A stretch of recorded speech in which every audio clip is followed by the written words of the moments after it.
Today, I'm going to show you how I put together this track and this synth solo.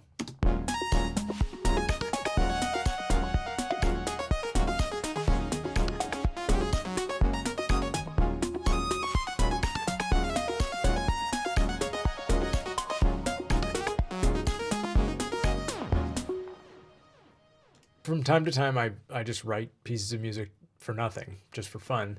And I wrote this one the other day, and I was going to edit it because a big part of this exercise for me was just to come up with a fusion type synth solo over kind of a backing track. And so I thought we could edit it together and just see what happens. So the basic idea of the track is this.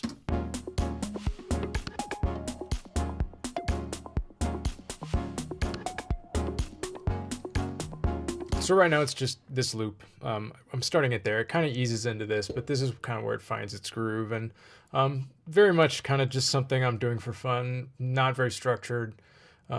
Again, I think a lot of what I do these for is just an exercise, and can I kind of create a vibe? Can I do it quickly? Can I learn something that maybe I couldn't do before? And in this case, it was that solo that I realize you haven't heard yet, but I'm getting to it. So let's break this down. Let's figure out what's here first. First is this brass comping, which is just 2 chords, and it's on my favorite. So Ace, which is a patch I made called Simple Brass. Ace lets you change the filter types really easily. So this is a 1-pole filter, 2-pole, 3-pole, 4-pole. You'll see that this is a 1-pole, which means it has a 6 dB per octave slope, which it's a very, very gradual filter slope. A 6 dB per octave slope in an EQ, like if we do a high cut here, it looks like this. So it's a very kind of gradual slope. I'm just using this EQ to show you what the slope looks like. Let's turn it off because I'm just illustrating kind of the shape. If we do a 4-pole, which is 24 dB per octave slope, it's this, which kind of has a vibe. But in this case, I wanted something bright. And then kind of going up from there, we've got this, which is oddly enough how this track started. Let me turn it up a little bit. And this is just this little arpeggio that just repeats. And it's, again, Ace. It sounds kind of like filter pinging. The effect is very similar, but it's not filter pinging. It is just a triangle wave with an arpeggiator and a bunch of effects, all of which are honestly pretty subtle. The most significant one is probably Turbo, which is a wave folder. One of my favorite waveform distortions as a technique, and this plugin happens to pull it off really well too. That's something I think maybe we talk about in a later video, just because it's a really cool way of manipulating waveforms, but I think it kind of deserves its own thing. And then going up from there, we've got these triangle plucks, and these are just, they kind of follow the chords loosely, but it's meant to just kind of inject a little bit of randomness. And kind of give everything a little spontaneous quality. Then we've got our drum kit, of course, which is on Atlas. Sounds that I pulled and handpicked for this, and then a beat I programmed. Then this lets you drag the MIDI right into your session, which is really neat. So you can just export it as MIDI, it renders it, and then you can actually drag it. I'm not doing a good job of showing you, but I dragged it in, and that's our pattern right there. So you can see that's what I did here and just looped it. Atlas is really cool because it's not just a sequencer. It allows you to kind of pick drum sounds and put them in slots, and then it will using AI pick similar drum sounds, and then you can swap them out just with one click. So it kind of doubles as a, not doubles, it's a multi-purpose tool that is a drum sequencer, kind of a drum librarian, and it has these maps where it keeps track of all your drum sounds and it categorizes them for you. And you can hear as I'm rolling over them or mousing over them, you can hear them. It does a really good job of categorizing everything so you can find what you're looking for quickly, swap it out really quickly. So I'm really enjoying that. And then this bass sound, which while I have this open, I thought it might be fun to do a little work on this because it's not quite as punchy as I want it to be. So first thing I'm going to do is just take it an octave down. So now we have this. Still not quite as punchy as I want it to be. Now, taking things an octave down is not always what you need to do to make things punchier, but we're actually going to use this plugin, and you could say I already dialed something in, but I'm going to bring it back up and dial it. Bring it back up and dial it back in from scratch. So this is a great EQ for just getting a lot of low end weight. So if we just concentrate on this middle band, which is, it says it's a low cut. It's not really a low cut. We're going to use it to boost. So if we bump it here and then we bump it around, what I like about this actually is that you can't really use the meters that much. You have to use your ears, but we're going to do it a little above 60 hertz, maybe closer to like 80 hertz. Let's put it in. This means it's on, and then let's turn in, this is called low rider, which actually just lets us mix in a certain amount of EQ, which is pretty cool. Let's listen to it now. You can really hear it now. It's really weighty. Let's turn it off.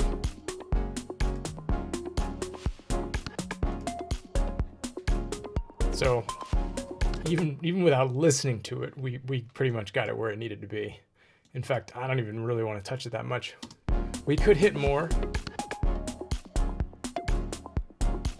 which definitely gave us more. I think it adds a little bit more feedback and resonance around the cutoff point. Let's go ahead and actually look at that on a spectrum. So we've got our fundamental right here, kind of right where we want it to be. This is about well, it should say actually as we hover over it.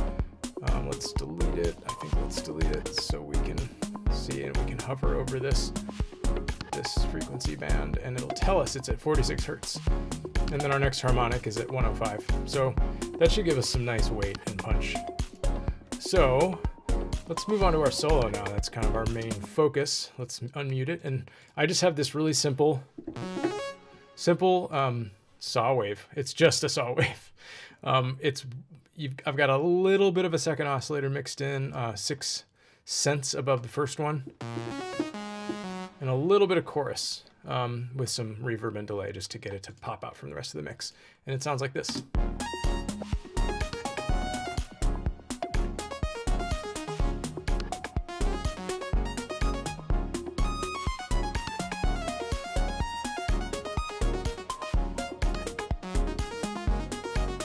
So this is a solo that I played in by hand, and then I quantized it, did a little bit of editing, but I'm not totally happy with it. It's like they say, the hardest thing to improvise is silence. I think I overplayed a little bit, and there are some phrases that go on a little bit too long. So what I'd like to do is just clean this up slightly. So let's go in here, and we're gonna get it to follow our song pointer, and let's just listen to it and watch it as we listen. And actually, I should say, as we're listening to this, this is too much on this. I'm starting to just become really, really aware of this bass line. And sometimes, things sound good in the moment, and then you're like, oh man, I put way too much of that on there. So let's back it off a little bit. Let's go a little more toward dry. And then let's bypass just so we can compare everything. This feels a little better to me, and I think it's like too much sugar in the moment. The first sip tastes really good, and then it's like, man, that's too sweet. So that's a little bit of what we did there. Let's go back to our solo. But this is kind of how I work. I tweak something, and then I notice something else, and then I go tweak that. And I think at first glance it can be a sort of an ADD workflow, but for me, really, it isn't. It's about sort of reacting in the moment and being critical of my own work, but at the same time being excited about it. And it's a hard thing to do simultaneously. I think it takes practice, because if you're too critical, it can be pretty paralyzing. But I think if you're not critical enough, sometimes you don't notice things that are worth changing. So let's go back and listen to this solo. I like that phrase. So far, I actually think it sounds pretty good. So I think it's my main issue with it is this back half where I was like, I was happy with those phrases, and then I think I overplayed. And you can see it here. There's not enough space. So, okay, so there. Bum, bum, bum, bum, bum, bum, bum, bum. Let's stop it there, because that felt like the end, that little slur at the end, that felt like a good end of a phrase. So let's get rid of this stuff and just see how it sounds. Okay, that feels good to me.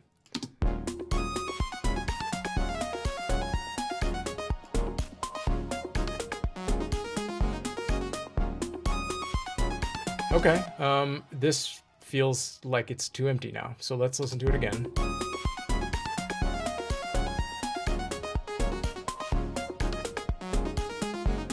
Maybe it's just this one note. Bum, bum, bum, bum. Here.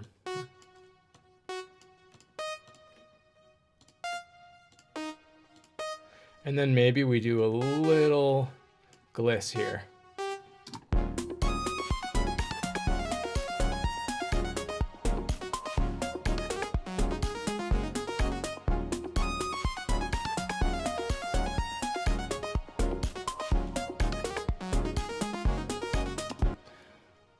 Okay, this is actually feeling pretty good. And of course, you know, I started talking about taking stuff out and then I added a few little things, but really we're just carving out a little bit of space here. What I also want to do, and we're going to listen to this whole thing. Let's actually listen to the whole thing before we do anything else.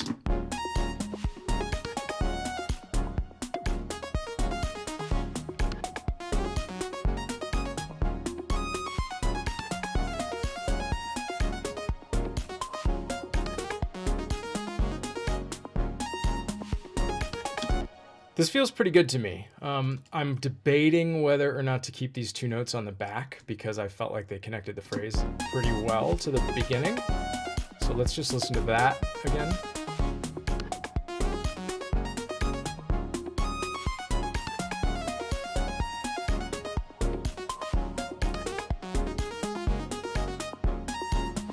I don't know. I could kind of go either way. And so I think we didn't change much, honestly, but we changed a little, and a little can make a big difference because we're just adding a little more space. Now, ironically, I want to try filling it a little bit with some echo, and we're gonna do something kind of off the cuff here, where we're gonna automate some of this stuff, and we're gonna fill some space with this echo effect. So let's take a look at where our phrases end. So we've got our delay effect, and we're gonna just apply some automation to two parameters: wet, so how much delay we've got, and we're gonna also apply our a parameter to our feedback. And let's go ahead and put this in dotted eighth. I think that's a good place to start. It may not be where we end up, but let's just see. And let's listen. Well, we're not going to hear the delay because right now it's the wet dry amount is at 0, but let's go ahead and turn it up here. Oops. That didn't do what I wanted it to do. Let's, that's what we want.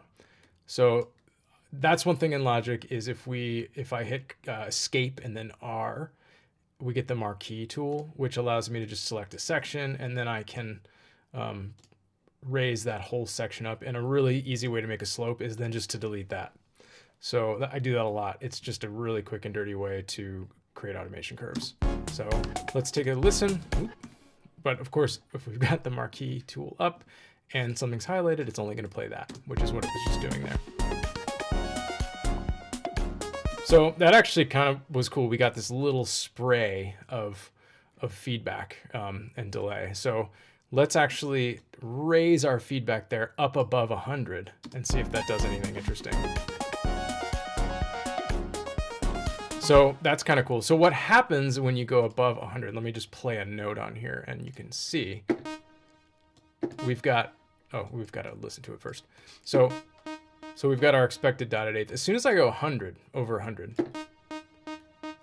our sound, instead of getting softer, is actually going to get louder over time. So if I turn this up, it's going to get louder and louder and louder until it starts distorting.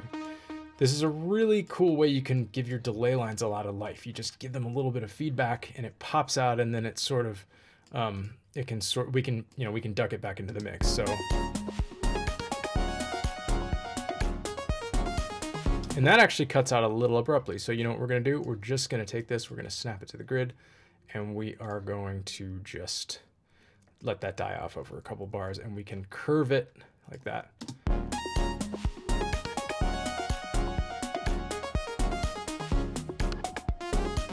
And let's have it pop up here, because that would be kind of neat just to hear it on that one note. Boom, boom, boom, boom, boom.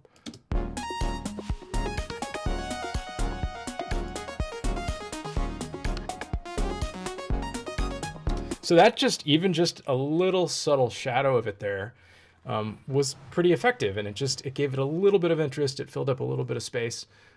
So let's keep going.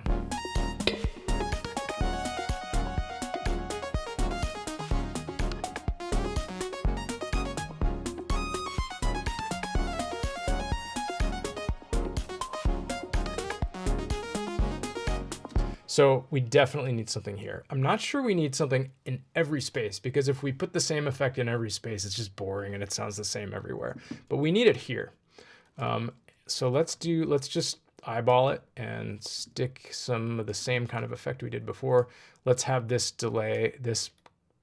feedback go way up. Let's maybe have it go up. Oops, wrong tool. Let's have it go up kind of quickly. Let's maybe have this ramp up and then ramp down over a couple beats. The other thing that might be kind of fun, and I don't know what this is going to sound like yet, is let's change our, what do they call, the note.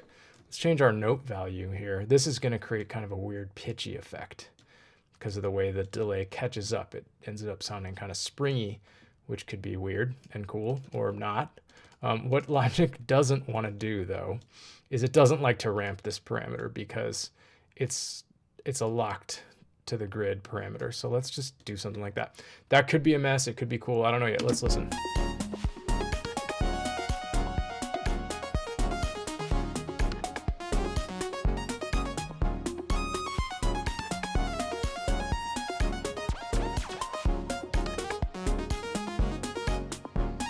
So I personally thought it sounded weird. I don't know how you thought. What you thought, but let's not do that. So let's just try basic automation.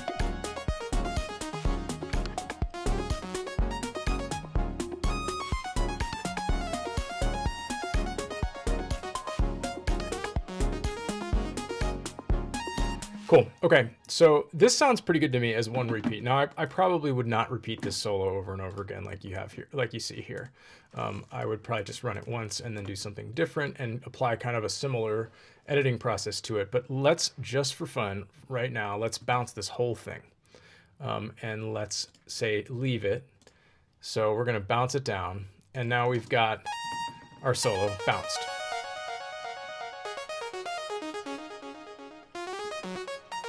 Now we've got some holes here, so let's actually just cut some of these holes out. I'm just using the scissors tool to do this, and we're just going to go ahead and delete. Well, let's leave this hole and leave this one, and let's delete it anytime we see phrases, and leave the blank space. And what we're going to do here, occasionally, we're not going to do the same effect every single time, but what we can do sometimes is we can take these and reverse them. So let's reverse all of these, and we're going to get these kind of cool reverse phrases into our next phrase, which again, I just eyeballed it and I didn't listen to it. So it might be cool and it might sound like a mess, but that's a fun place to be sometimes. So let's listen.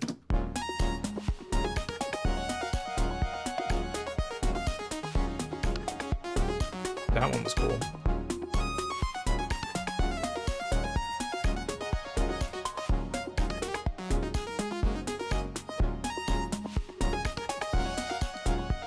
That's kind of neat. Some of these, some of them were more subtle than others. Let's give it a little more reverb just so it blends in. Let's duplicate this and duplicate this to a new track, because we're going to take this. we're actually gonna bounce this again, but this time we're gonna mute it. And we're gonna take it and stretch it. So here we actually wanna stretch it. And the reason why we had to duplicate it and do that is because if we don't, it doesn't behave the way we want it to. It is going to, if we stretch it, it's going to unreverse it, and then it's going to affect the whole rest of the file that we worked with, and it's going to be all destructive. So that's why I bounce it to a new channel. Now that sounds like this.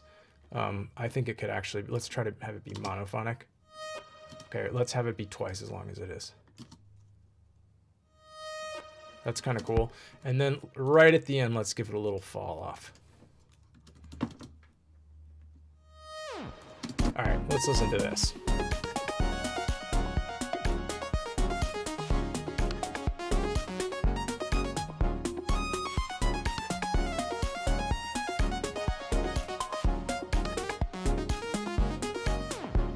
All right, now we have a solo that's a lot more interesting and a lot more varied. And then we can go ahead and go on to our next section, which maybe I'll cover in another video. So thanks for watching. Let me know if you like these. These are just me turning the camera on and doing stuff.